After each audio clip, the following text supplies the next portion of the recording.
about themselves, so that his thoughts about God and his thoughts about man would become man's thoughts about God and man's thoughts about themselves. Who hated man? Satan. So he had an image of man in his heart as if man was the Grinch that stole his Christmas.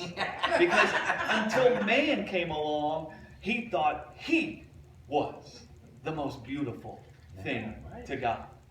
And so he hates man. He's got a bad view and opinion of man because man stole what he thought should have been his.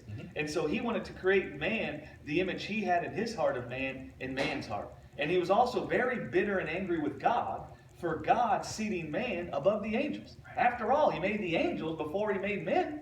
So shouldn't the angels be higher than man? And so now he wants to come and create the image he has in his heart of God and man in the hearts of man. So that man will feel about God what he does. And they'll also feel about themselves what he feels about them.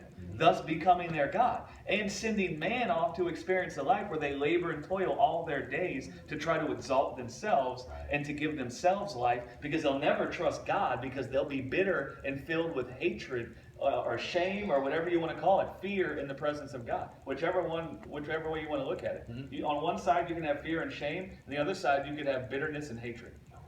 There's a lot of people that are filled with bitterness and hatred for God.